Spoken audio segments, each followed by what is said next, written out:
All right, here we go. Another show. Got my coffee and my script. Check. And camera, microphone, lights, and my wacky suppressing patch. Here we go.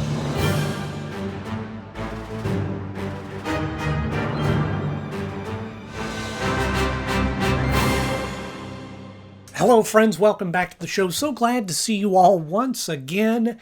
And if you're new here, welcome to the channel. This is the place that I think you've been looking for. If you're like me and grew up on cartoons from the 80s and 90s and enjoy watching them and looking for an excuse to watch them back now, then this is the place for you. Right now, we're winding down through a series talking about the new Batman adventures, talking about them episode by episode from the perspective of an adult.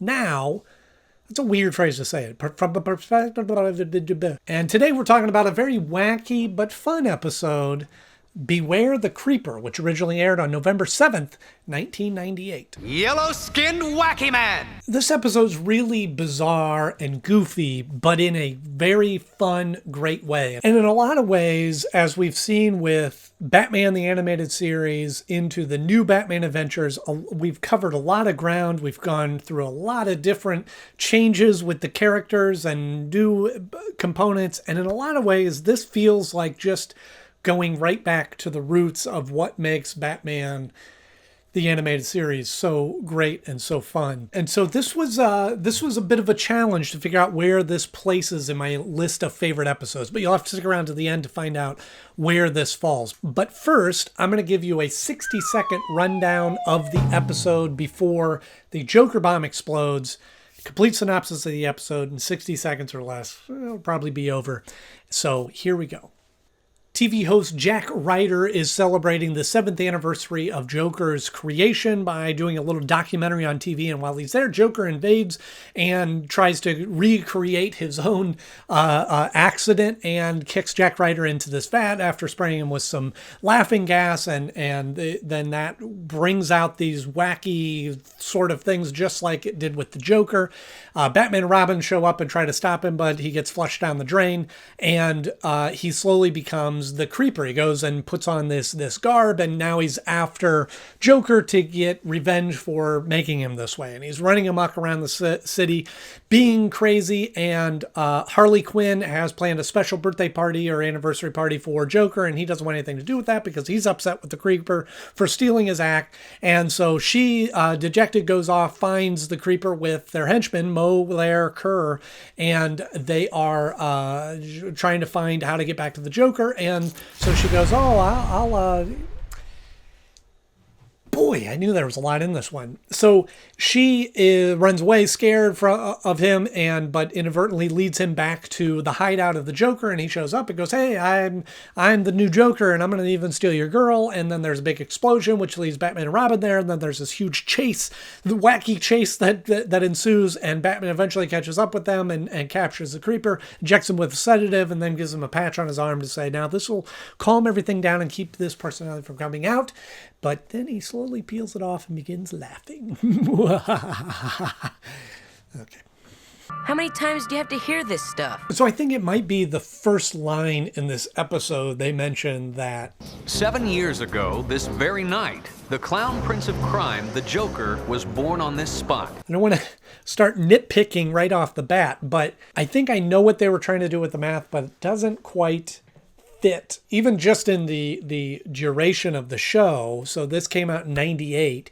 7 years ago would have been 91, which would have been just before the animated series, the original animated series came out. And I think that's what they were going for, was like, that's when Joker was created, when he first appeared on the scene in the show. But I feel like, one, I think there's the illusion is that there's a little bit more time that has passed between the original series and the new adventures, so that adds some time because we see Dick Grayson get older and leave and become Nightwing and come back. But even in the original series, we see flashbacks to younger versions of everybody. And I don't remember specifically if they show a flashback of the Joker, but you look at Joker's Favor, Harley Quinn's first episode, and even in that, I can't remember if it was 2 or 3 years past in the duration of that episode. So just all those things, the math just doesn't quite make sense. It's just one of those little things that, again, as a kid, I never noticed it. As an adult, it just perked up my ears going, 7 years? Time would have to be compressed a little bit because, Batman can't go on being Batman forever. Oh, I forgot. Mr. Obsessive. But all that aside, I do think it's really neat when they're telling the story and the documentary about how Joker was created. One, that they reference his past in working with the Velasquez, what was the name of the mob? As a hitman for the Valestra mob. But they reference that him working with the mob from Batman Mask of the Phantasm, so they kind of tie that history in there. And a lot of the shots that they show in the documentary, I feel like are pulled from the looks of the 89 Batman movie and some of the original series. And I also just love how in the dramatization of Batman and Joker facing off, the costume is in reference to the original costume from Batman from 1939. It looks very much like the old serials of Batman from the 40s. So great little nods there, just little fun details that they added into that story. The first confrontation with the Batman. And certainly the new Batman Adventures, as we had mentioned, kind of expands this Batman family and kind of focuses on different characters in that. But like I said, it's almost like full circle that we come back to an episode like this, especially in the beginning when Batman breaks in on this Ace Chemicals with Joker, that it just feels like a very it just felt like home, where it was Batman and Robin beating up a bunch of Joker thugs. And it was just kind of a neat scene just to watch that. We've gone off on all these different weird tangents and dealt with the mystical and went to Metropolis and dealt with all these different fantastic characters and villains. And here we are, the second to last episode of the series. And it all comes back to Batman and Robin fighting the Joker and his thugs. One of those things I doubt that was actually deliberate, but I'm glad it came out that way. He's my biggest fan. Not to mention Joker's henchman, Mo Lair Kerr, obviously Mo Larry Curly. What a great gimmick for his characters. Some of the three of the most iconic comedic performers of all times, and now they are represented by these big, large henchmen type working for the Joker.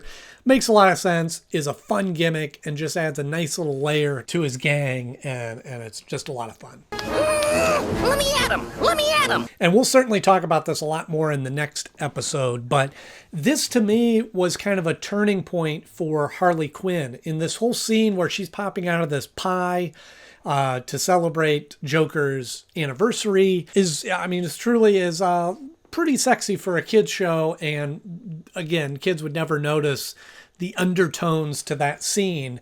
But to me, it's really kind of the turning point for Harley Quinn. She's obviously become a big fan of cosplayers and a big fan favorite for a lot of different reasons.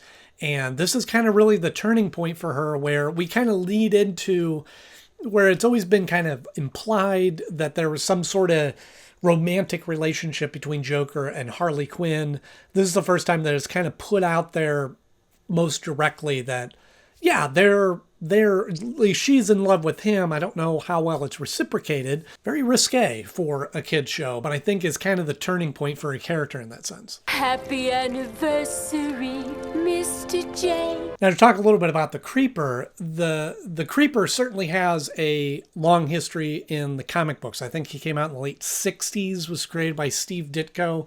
They really kind of follow and tie in some of his actual comic book history into the show. He was a TV host in Gotham named Jack Ryder before he became the Creeper.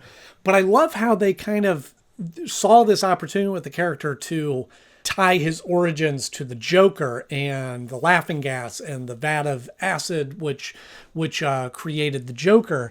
And so they take this basis of this character, and really his design is pulled pretty much directly from the comics, and explain it a little bit deeper, much like they did with Mr. Freeze, and flesh out the character a little bit more, yellow flesh, if you will, is just a lot of fun. And it really makes for a very fun, creative goofy character that isn't just running amok around the city, but has a reason to, and creates this jealousy between Joker and him. Breaking news! And if you broke it, you have to pay for it. It's also kind of interesting. Jeff Bennett, who's done a number of different voices throughout the series, speaks for the Creeper, and he later goes on to speak for the Joker in Batman Brave and the Bold, which really adds new meaning to Joker's line about stealing his act.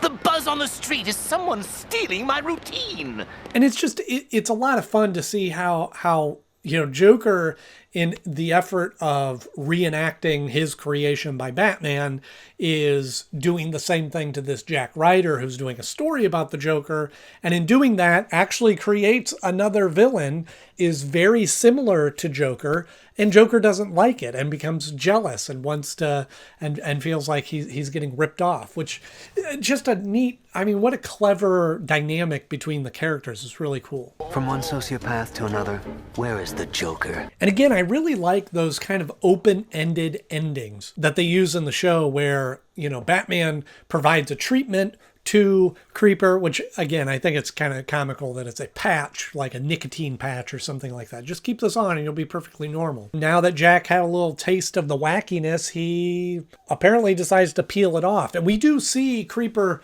reappear in later episodes. So it's a great tease at the end that he's going to continue on. A little piece of cotton. Hard to believe.